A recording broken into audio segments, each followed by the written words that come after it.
हरे कृष्णा। आज की हमारी वीडियो का टाइटल है किस कारण से कंस हुआ आश्चर्यचकित। पिछली वीडियो में हमने देखा था कि जब भगवान ने देखा वसुदेव एवं देवकी बहुत डरे हुए हैं तो भगवान ने प्रेरित किया वसुदेव जी को कि हमें ले चलिए गोकुल में नंद बाबा के घर में। तो वसुदेव जी तैयार हो गए और अपने पुत्र को सावधानी से लेकर चले सूतिका ग्रह से। जैसे ही बाहर जाने की सोचे उसी समय भगवान की आध्यात्मिक शक्ति योग माया ने महाराज नंद की पत्नी यशोदा जी की पुत्री के रूप में जन्म लिया। गुरु महाराज जी कहते हैं कि योग माया शक्ति जिसने नंद महाराज की पत्नी के गर्भ से जन्म लिया था, उस माया ने सबसे पहले क्या किया? उस योग माया ने सबसे पहले वसुदेव जी के पैर का बंधन खोल दिया। वसुदेव जी लोहे की जंजीरों से बंधे थे। जंजीर का एक सिरा पिलर से बंधा था और दूसरा सिरा उनके पैर में बंधा था। वसुदेव जी एक निश्चित सीमा तक ही घूम सकते थे। जैसे ही वसुदेव जी चलने को हुए, योग माया ने उनका बंधन खोल दिया। एक बिछौना था मखमल का, उसमें उन्होंने भगवान को, अपने पुत्र को बड़ी सावधानी से उठाया। योग माया ने सब द्वार खोल दिए और मथुरा में जितने प्राणी थे योग माया ने सबको सुला दिया। उस भगवान की योग माया ने जो गोकुल में प्रकट हुई थी, उसने मथुरा के सब द्वारपालों और प्राणियों की सभी वृत्तियों को हर लिया। मथुरा के सब प्राणी जड़ वस्तु की तरह सो गए। मनुष्य के पास 5 प्रकार की वृत्तियां होती हैं: देखने की, सुनने की, खाने की, सूंघने की और स्पर्श करने की। योग माया ने सभी जीवों की सभी वृत्तियों को हर लिया। योग माया ने सारे द्वारपालों, घर के सारे लोगों तथा मथुरा के सभी जीवों को गहरी नींद में सुला दिया। योग माया ने छोटे बड़े सभी द्वार जो अत्यंत कठोर तथा दृढ़ बड़े बड़े तालों से और लोहे की जंजीरों से बंद किए गए थे, योग माया ने वह सब द्वार खोल दिए। जैसे ही वसुदेव जी कृष्ण को लेकर उन दरवाज़ों के निकट आते, वह दरवाजे स्वयं अपने आप खुल जाते थे। वसुदेव जी के प्रकट होते ही दरवाजे ऐसे खुल जाते थे जैसे सूर्य के प्रकट होने पर अंधकार दूर हो जाता है। इसका अर्थ है दरवाज़ों के खुलने से कोई आवाज़ उत्पन्न नहीं हो रही थी। बादल मंद मंद गर्जना कर रहे थे, धीरे धीरे गरज रहे थे। मेघ बहुत प्रसन्न थे। मेघ सोच रहे थे कि हम कितने धन्य हैं कि आज से लोग भगवान के देह की तुलना हमारे से करेंगे। हमारा जीवन धन्य हो गया कि अब लोग श्री कृष्ण को घनश्याम कहेंगे। वर्षा की झड़ी लगी थी। शेषनाग जी अपने फनों को फैलाकर छाता बनाकर अपने प्रभु की सेवा के लिए वसुदेव जी के पीछे पीछे चल रहे थे, क्योंकि वर्षा हो रही थी और श्री कृष्ण के शरीर पर वर्षा का जल गिरे अच्छी बात नहीं थी। गुरु महाराज जी कहते हैं कि शेषनाग जी भगवान के अंश हैं और उनका काम है सारे 7 समान के साथ भगवान की सेवा करना। जब वसुदेव जी शिशु को लिए जा रहे थे तो शेषनाग जी भगवान की सेवा करने तथा वर्षा की हल्की हल्की बूंदों से उन्हें बचाने के लिए प्रकट हुए। इधर इंद्रदेव निरंतर वर्षा कर रहे थे। इंद्रदेव वर्षा इसलिए कर रहे थे कि किसी को वसुदेव जी के पैरों की आवाज़, आहट सुनाई ना दे। यमुना जी में बाढ़ आ गई थी। यमुना जी में पानी चढ़ आया था। यमुना जी देखने में बहुत भयंकर लग रही थी, इसलिए सुखदेव गोस्वामी यमुना जी को यम अनुजा कह रहे थे। यमुना जी यमराज जी की बहन है। यमुना जी और यमराज जी सूर्य भगवान की जुड़वां संतान है। यमुना जी में भयानक भंवरों के साथ फेन उठ रहा था। यमुना जी में सैकड़ों भयानक भंवर बन रहे थे। नदी में जब बाढ़ आती है तो बहुत भंवर बनते हैं और बहुत ऊंची ऊंची लहरें उठती हैं जैसे समुद्र में उठती हैं। यमुना जी बहुत भयंकर हो गई थी। प्रश्न उठता है कि यमुना जी ने इतना विकराल रूप धारण क्यों किया? यमुना जी भगवान की भगत हैं, भगवान की प्रेयसी हैं। गुरु महाराज इसके 2 कारण बताते हैं। पहला कारण, यमुना जी ने देखा वसुदेव जी के पीछे पीछे एक सांप आ रहा है, तो यमुना जी के मन में आया, एक सांप कालिया तो पहले से ही मेरे भीतर है जिसने मेरे जल को विषैला बना दिया है, यह दूसरा सांप कहाँ से आ गया? तो उन्होंने विकराल रूप इसलिए धारण किया कि यह दूसरा सांप उनके भीतर ना आने पावे। शेषनाग जी को डराने के लिए यमुना जी ने विकराल रूप धारण किया था। दूसरा कारण यह है कि यमुना जी भगवान के चरण छूना चाहती थी।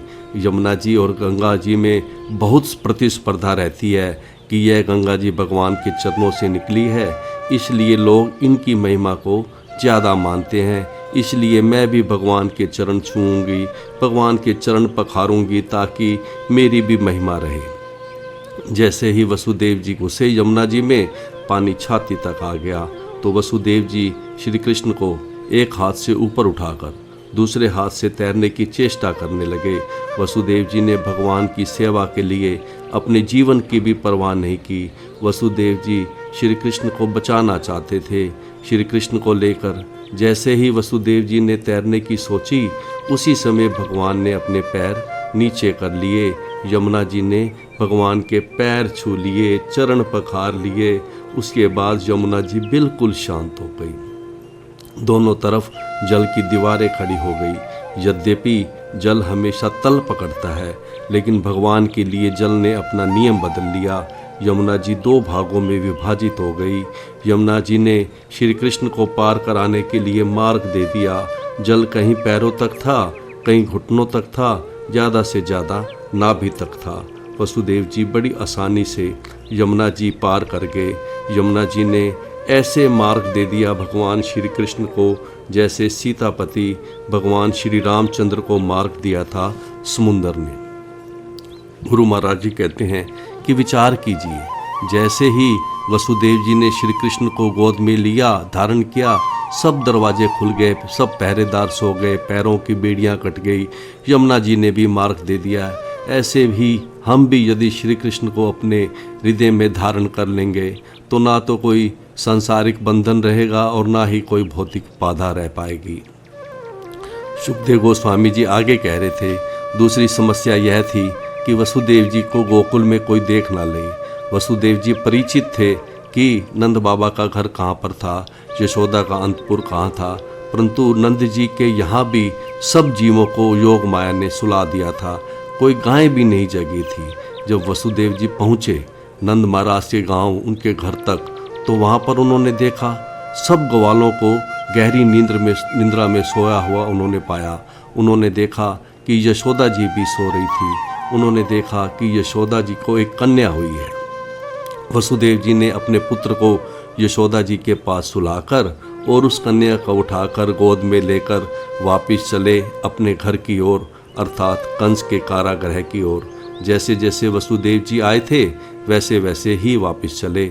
फिर यमुना जी ने मार्ग दे दिया और फिर कंस के कारागृह के सब दरवाजे दोबारा खुल गए। गुरु महाराज जी कहते हैं कि वसुदेव जी जानते थे कि ज्यों ही यह कन्या कंस के कारागृह में पहुंचेगी, कंस तुरंत इसे मार डालेगा। यद्यपि नंद महाराज उनके मित्र थे, किंतु अपने पुत्र के प्रति गहन स्नेह तथा अनुराग के कारण ही उन्होंने जानबूझकर ऐसा होने दिया। गुरु महाराज जी कहते हैं, वसुदेव जी पर निर्दयता का दोष नहीं मढ़ा जा सकता, क्योंकि वे जो कुछ कर रहे थे वह सब योग माया के वशीभूत होकर कर रहे थे। कारागृह में वापस पहुंचकर वसुदेव जी ने कन्या को देवकी के पलंग पर रख दिया और स्वयं अपने पाँव में बेड़ियां पहन ली तथा पहले की तरह बंधा हुआ बन गए। गुरु महाराज जी कहते हैं, समस्या यह हुई कि बेड़ियां अपने आप नहीं आ रही थी। उन्हें वसुदेव जी को बांधने की इच्छा नहीं हो रही थी, तो वसुदेव जी ने स्वयं अपने आप को बेड़ियों से बांध दिया और पहले जैसे हो गए। उधर गोकुल में नंद महाराज की पत्नी यशोदा शिशु जनने की पीड़ा से थक कर नींद के वशीभूत हो गई और उनकी चेतना चली गई, उनकी स्मृति चली गई और वह यह नहीं समझ पाए कि उन्हें लड़का हुआ या लड़की हुई है। तो यहाँ तक हमने पिछली वीडियो में किया था। आज हम दशम स्कंद का चौथा अध्याय, जिसका कि नाम है राजा कंस के अत्याचार, यह भी शुरू कर रहे हैं। तो आज के भागवत पाठ के प्रथम श्लोक में सुखदेव गोस्वामी जी कहते हैं, श्री शुक उवाच, सुखदेव गोस्वामी जी कहते हैं, बहि अंतःपुरे द्वार सर्वा पूर्वत आवृता ततः पाल ध्वनिम श्रुत्वा गृहपाला समुत्थिता। कहते हैं सुखदेव गोस्वामी, हे राजा परीक्षित, बाह्य अंतःपुर द्वार सर्वा, कहते हैं कि घर के सारे भीतरी तथा बाहरी दरवाजे पूर्ववत आवृत, पहले की तरह सब दरवाजे बंद हो गए। ततः बाल ध्वनिम श्रुत्वा, उसके बाद बालक की ध्वनि सुनकर, रोने की आवाज़ सुनकर, गृहपाला समुत्थिता, सब द्वारपाल शिशु के रोने की ध्वनि सुनकर सब जग गए। तो इसके सरलार्थ में गुरु महाराज जी ने लिखा है कि श्री सुखदेव गोस्वामी ने कहा, है राजा परीक्षित, घर के भीतरी तथा बाहरी दरवाजे पूर्ववत बंद हो गए। जैसे ही वसुदेव जी वापस कारागृह में आए, सारे दरवाजे वो पहले की तरह बंद हो गए। तत्पश्चात घर के रहने वालों ने, विशेष रूप से द्वारपालों ने नवजात शिशु का क्रंदन सुना और सब अपने अपने बिस्तरों से उठ खड़े हुए। गुरु महाराज जी कहते हैं कि जब वसुदेव जी ने बेड़ियाँ पैरों में, हथकड़ियाँ हाथों में डाल ली, तो योग माया ने अपना नाटक चालू किया। योग माया रोने लगी तो कंस के पहरेदार जग गए। पहले से ही यह घोषित किया गया था कि जो 8वें पुत्र के जन्म की पहले सूचना देगा उसको इनाम दिया जाएगा। रोने की आवाज़ सुनकर सब दौड़े कंस के पास। सुखदेव गोस्वामी जी आगे कहते हैं, ते ते तूर्णम उपव्रज्ये, कहते हैं कि सब द्वारपाल, तत्पश्चात सारे द्वारपाल जल्दी से राजा कंस के पास गए और उसे देवक्या गर्भ जन्म तथा आचक्यु भोजराजाए, और उन्होंने द्वारपालों ने भोजराज कंस को देवकी से शिशु के जन्म लेने का समाचार बतलाया। यत उद्विग्न प्रतीक्षते, कंस बड़ी अत्यधिक चिंतित, बड़ी उत्सुकता से इस समाचार की प्रतीक्षा कर रहा था। तो इसके सरलार्थ में गुरु महाराज जी ने लिखा है कि तत्पश्चात सारे द्वारपाल जल्दी से भोजवंश के शासक राजा कंस के पास गए और उसे देवकी से शिशु के जन्म लेने का समाचार बतलाया। अत्यंत उत्सुकता से इस समाचार की प्रतीक्षा कर रहे कंस ने तुरंत ही कार्रवाई की। गुरु महाराज जी कहते हैं कि बरसात का महीना था, गली में जहाँ तक कीचड़ था, पहरेदार भाग रहे थे कंस को सूचना देने के लिए। कई पहरेदार द्वारपाल फिसल कर गिर पड़े। उन्होंने जाकर कंस को सूचना दी कि 8वां बच्चा जन्म ले लिया है, लेकिन कंस ने उन्हें कोई इनाम नहीं दिया। अगले श्लोक में कहते हैं सुखदेव गोस्वामी कि जैसे ही उन्होंने सूचना दी, द्वारपालों ने सैतलपात तूर्णम उत्थाए, वह कंस तुरंत अपने बिस्तर से उठ खड़ा हुआ और उसके मुख से निकला काल अयम इति वेवला, और उसके मुख से निकला कि यह मेरा काल आ गया है। कंस बहुत घबराया हुआ था। कंस हाथ में तलवार लेकर 8वें बच्चे को मारने के लिए चला। कंस भी राजभवन से कारागृह तक कई जगह फिसल कर गिरा और सूति गृहम आगात तूर्णम, और वह बिना देरी किए सूति का गृह में पहुंचा जहाँ शिशु ने जन्म लिया था, और प्रस्खलन मुक्त धूमूर्त जय, और उसके सर के बाहर उस कंस के सर के बाल खुले और बिखरे हुए थे। तो इसके सरलार्थ में गुरु महाराज जी ने लिखा है कि कंस तुरंत ही अपने बिस्तर से यह सोचते हुए उठ खड़ा हुआ कि यह रहा मेरा काल, जिसने मेरा वध करने के लिए जन्म लिया है। इस तरह उद्विग्न एवं अपने सिर के बाल बिखराए कंस तुरंत ही उस स्थान पर पहुंचा जहाँ शिशु ने जन्म लिया था। तो आगे कंस जब पहुंचा वहाँ पे सूतिका गृह में, तो कंस ने कहा देवकी से, 2 बच्चे को। माता देवकी बच्चे को छिपाकर गोद में लेकर दूध पिला रही थी। माता देवकी बोली, भैया यह बच्चा नहीं है, बच्ची है। वह जानती थी माता देवकी कि यह यशोदा जी की बेटी है। वह प्रार्थना करने लगी कंस से। इससे पहले देवकी ने किसी बच्चे के लिए प्रार्थना नहीं की थी। और तब तम आह भ्रातरम देवकी ने अपने भाई कंस से कहा, कृपणा करुणम सती। बड़े ही असहाय भाव से बोली माता देवकी कि हे भैया तब कल्याण है, हे भैया तुम्हारा कल्याण हो। मैं आपकी छोटी बहन हूँ, मैं कारागृह में दुख भोग रही हूँ। हमारे बच्चे मारे गए हैं, लेकिन इस बच्ची को छोड़ दीजिए। स्त्रियम माँ हंतुम अर्हसी, कहती है माता देवकी कंस से कहती है कि तुम्हें शोभा नहीं देता कि तुम में कन्या का वध करो। देवकी गुरु महाराज जी कहते हैं कि देवकी क्षत्रिय वंश में जन्म ली थी, इसलिए पॉलिटिक्स जानती थी। देवकी रोने लगी, कंस के पैर पकड़कर बोली कि तुम इस बच्ची को छोड़ दो, इस बालिका को मत मारो, यह बच्ची सनुषायम, यह बच्ची तुम्हारी भावी पुत्र वधू बनेगी। तो इसके सरलार्थ में गुरु महाराज जी ने लिखा है कि ऐसा आए तथा कातर भाव से देवकी ने कंस से विनती की। देवकी ने विनती की, मेरे भाई तुम्हारा कल्याण हो, तुम इस बालिका को मत मारो, यह तुम्हारी पुत्र वधू बनेगी। तुम्हें शोभा नहीं देता कि तुम एक कन्या का वध करो। गुरु महाराज जी कहते हैं, कंस जैसे असुरजन अपने स्वार्थ के लिए पाप पुण्य का विचार किए बिना कुछ भी कर सकते हैं, किंतु इसके विपरीत देवी देवकी यद्यपि सुरक्षित थी, वह अपने पुत्र श्री कृष्ण को जन्म दे चुकी थी, फिर भी वह पराई कन्या को बचाने के लिए चिंतित थी। तो देवकी आगे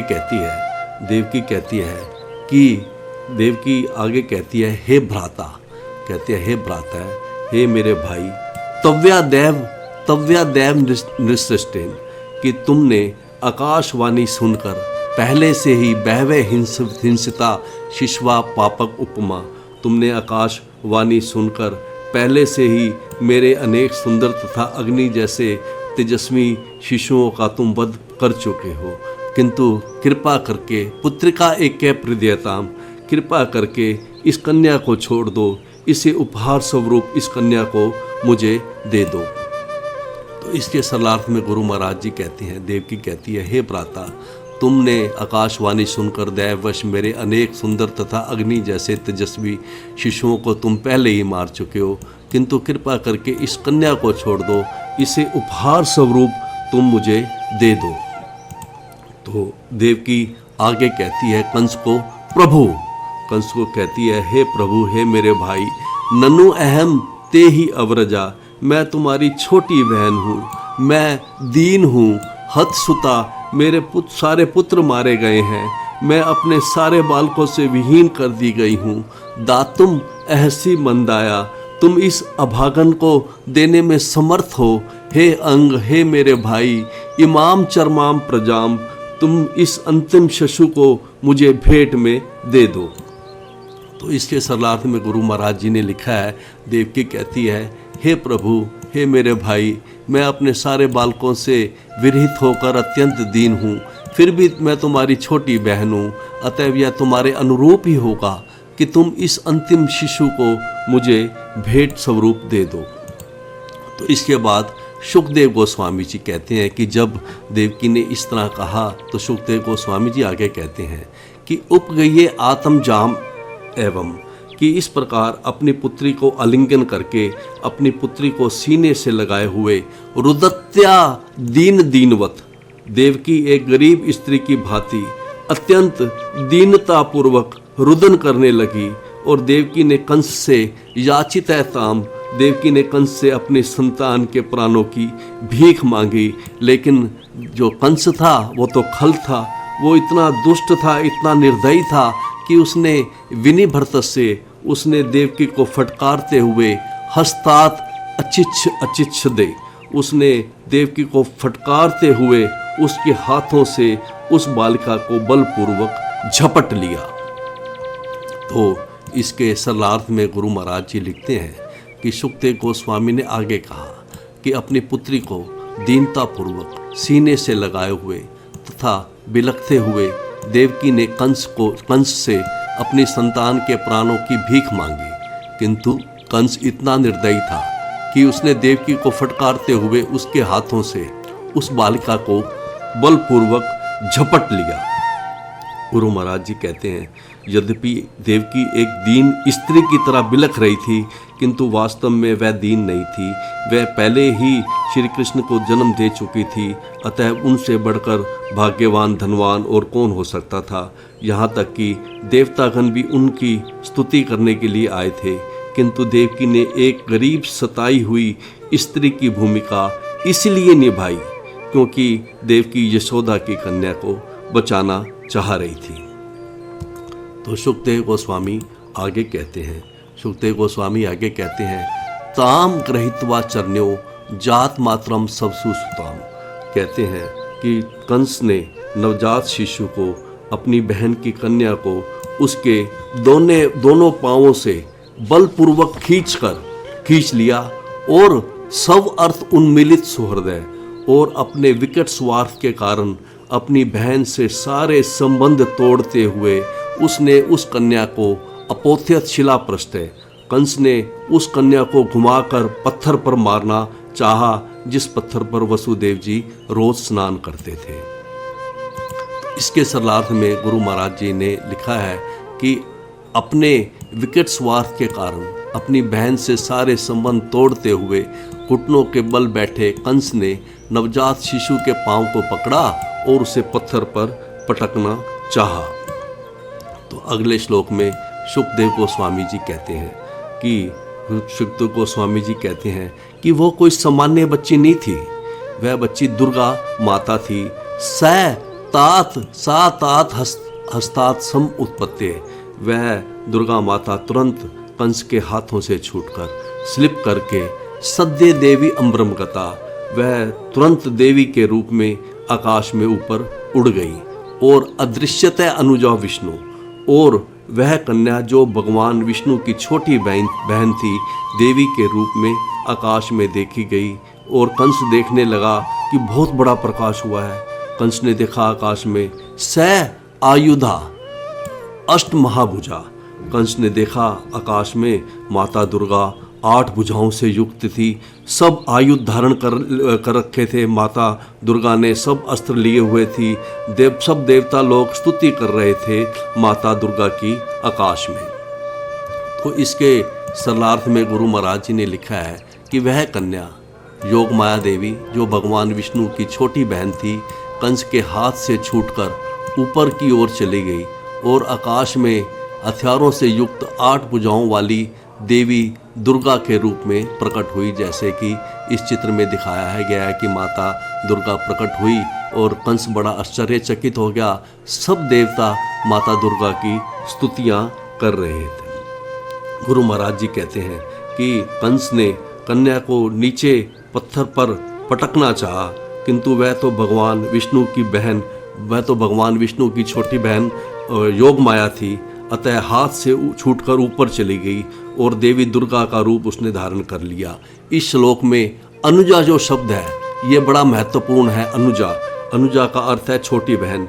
जब विष्णु या श्री कृष्ण ने देवकी से जन्म लिया उसी समय दुर्गा जी ने यशोदा के गर्भ से जन्म लिया था, अन्यथा योग माया भगवान की छोटी बहन कैसे बनती। तो अगले श्लोक में सुखदेव गोस्वामी जी आगे माता दुर्गा के रूप का वर्णन करते हुए कहते हैं कि माता दुर्गा दिव्य शक्र अंबर आलेप है, कि माता दुर्गा फूलों की मालाओं से सुशोभित थी, वे चंदन का लेप किए हुए थी और सुंदर वस्त्रों से आभूषित थी, रतन आभरण भूषिता, और माता दुर्गा ने बहुमूल्य रत्नों वाले आभूषणों से सज्जित थी। और माता दुर्गा ने धनुष माता और शूल त्रिशूल और उसके बाद ये ईशु, उसने बाण और चरम बाण, ढाल और असी तलवार, शंख चक्र गदा, ये सब उन्होंने धारण किए हुए थे। और अप्सरा किन्नर उर्ग, और कहते हैं कि अप्सराएं किन्नर और उर्ग, सिद्ध चारण और गंधर्व, यह सब तरह तरह की भेंट अर्पित करके, कहते हैं उपहतः अरुबाली भी, तरह तरह की भेंट अर्पित करके सब सिद्ध चारण तथा गंधर्व तरह तरह की भेंट अर्पित करके स्तूयमाना माता दुर्गा की प्रशंसा और पूजा कर रही थी। और माता इदम अब्रवीत, और माता दुर्गा इस प्रकार बोली। तो इसके सरलार्थ में गुरु महाराज जी ने लिखा है कि देवी दुर्गा फूलों की मालाओं से सुशोभित थी, देवी दुर्गा ने चंदन का लेप किए हुए थी, सुंदर वस्त्र पहने हुए थी, बहुमूल्य रत्नों से जटित आभूषणों से युक्त थी। वे सब अपने हाथों में देवी दुर्गा ने धनुष त्रिशूल बाण ढाल तलवार शंख चक्र तथा गदा धारण किए हुए थी। अप्सराएं किन्नर उर्ग सिद्ध चारण तथा गंधर्व तरह तरह की भेंट अर्पित करते हुए उनकी प्रशंसा और पूजा कर रही थी। तो ऐसा था देवी दुर्गा का रूप। और देवी दुर्गा, ऐसी देवी दुर्गा इस प्रकार बोली कंस से। माता दुर्गा जो है कंस से बोली कि हे कंस, किम मया हत्या मंद है। कहते हैं कि हे अरे मूर्ख कंस, मुझे मारने से तुझे क्या लाभ मिलेगा। जाता है खलु तव अंतकृता। कहता है कि माता दुर्गा कहती है, हे मूर्ख कंस, जो तुम्हारा वध करेगा वो निस्संदेह पहले ही जन्म ले चुका है। यत्र कत्र वा पूर्व शत्रु माँ। कहती है कि तुम्हें मारने के लिए तुम्हारा पूर्व शत्रु पूर्ण पुरुषोत्तम भगवान कहीं और पहले से ही जन्म ले चुके हैं। और माँ हिंसी कृपनान वथा। कहती है कि माँ हिंसी कृपनान वथा, तुम बेकार में किसी अन्य बच्चे की हत्या ना करो। तो इसके सरलार्थ में गुरु महाराज जी ने लिखा है। गुरु महाराज जी लिखते हैं, अरे मूर्ख कंस, माता कहती है कंस को, दुर्गा माता कहती है, अरे मूर्ख कंस, मुझे मारने से तुझे क्या मिलेगा। तेरा जन्मजात शत्रु तथा वध करने वाले पूर्ण पुरुषोत्तम भगवान पहले से ही अन्यत्र कहीं जन्म ले चुके हैं, अतः तू व्यर्थ ही अन्य बालकों का वध मत कर। तो इस तरह से दुर्गा माता ने जब इस तरह से कहा, इति प्रभाष्ये तम देवी। कहते हैं कि दुर्गा माता के शब्दों को सुन, इस तरह जब देवी दुर्गा ने इस प्रकार से कहा तो माया भगवती भुवि, तो भगवान जैसी शक्ति से संपन्न माँ भगवती पृथ्वी पर, भुवि पृथ्वी पर बहु नाम निक्तेषु बहुनामा। माता दुर्गा पृथ्वी पर विभिन्न स्थानों में विभिन्न नामों से प्रकट हुई और अन्नपूर्णा, दुर्गा, काली तथा भद्रा जैसे विख्यात कई नामों से विख्यात हुई। इसके सरलार्थ में गुरु महाराज जी ने लिखा है कि कंस से इस तरह कहकर देवी दुर्गा अर्थात जोगमाया वाराणसी इत्यादि जैसे विभिन्न स्थानों में प्रकट हुई और विभिन्न स्थानों में विभिन्न नाम उसके हुए, जैसे अन्नपूर्णा, दुर्गा, काली तथा भद्रा जैसे विभिन्न नामों से विख्यात हुई माता दुर्गा। तो आगे अगले श्लोक में कहते हैं, सुखदेव गोस्वामी जी आके कहते हैं, तया अभिहितम आकरणे, कि जब दुर्गा माता के शब्दों को सुनकर ऐसा सुना कंस ने, तो कंस परम विस्मित है।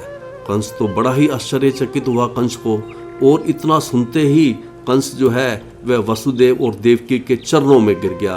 गुरु महाराज जी कहते हैं कि कंस माता दुर्गा का उपासक था, जैसे रावण शिव जी का उपासक था और हिरण्यकशिपु ब्रह्मा जी का उपासक था, ऐसे ही कंस दुर्गा जी का उपासक था। कंस ने देखा जब माता दुर्गा देवकी के गर्भ से जन्म ले रही है तो देवकी तो कितनी महान स्त्री होगी, और वह माता देवकी के पैरों में पकड़ लिए उसने। देवकी वसुदेव च विमुच्य, और उसने वो दोनों को, देवकी और वसुदेव को विमुक्त कर दिया, उनकी हथकड़ियाँ खोल दी और प्रसित अब्रवीत, और अति विनीत भाव से कंस दोनों को बोला, वसुदेव जी और देवकी को।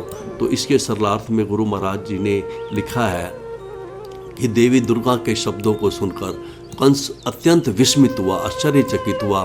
तब वह अपनी बहन देवकी तथा बहनोई वसुदेव के निकट गया, उन्हें बेड़ियों से विमुक्त कर दिया और अति विनीत भाव से इस प्रकार बोला। तो आगे गुरु महाराज जी कहते हैं कि कंस को बड़ा ही आश्चर्य हुआ। कंस इतना आश्चर्यचकित हुआ कि देवी दुर्गा तो देवकी की कन्या निकली, और कंस दुर्गा जी का उपासक था। देवकी तो मानव जाति की थी, कंस भला देवी दुर्गा उसकी पुत्री किस तरह हो सकती है, ऐसा कंस सोचने लगा। उसके आश्चर्य का यही कारण था। यही नहीं, कंस को यह भी आश्चर्य हुआ कि देवकी की 8वीं संतान कन्या कैसे हो गई, इससे भी उसे बड़ा आश्चर्य हुआ। और जब उसने माता दुर्गा से यह सुना कि उसका शत्रु कहीं अन्यत्र जन्म ले चुका है, तो उसे अत्यधिक आश्चर्य हुआ। तो इन कारणों से कंस जो है वो अत्यधिक आश्चर्यचकित हुआ, जो कि आज हमारी वीडियो का टाइटल था। गुरु महाराज जी आगे कहते हैं कि अपने आदि अष्टभुजी रूप में हथियार धारण किए हुए दुर्गा के प्रकट्य ने तुरंत ही कंस की इस धारणा को बदल दिया कि देवकी मानव है। कंस सोचने लगा, अवश्य ही देवकी में कोई ना कोई दिव्य गुण होंगे, अन्यथा देवी दुर्गा इसके गर्भ से क्यों जन्म लेती। तो ऐसी परिस्थिति में आश्चर्यचकित हो गया कंस, और ऐसी परिस्थिति में आश्चर्यचकित कंस ने अपनी बहन देवकी के प्रति की गई नृशंसताओं का पश्चाताप करना चाहा और कंस ने उन दोनों को विमुक्त कर दिया। तो यहाँ अगली सीटिंग में हम देखेंगे कि कंस कैसे पश्चाताप करता है। तो तब तक के लिए हरे कृष्णा।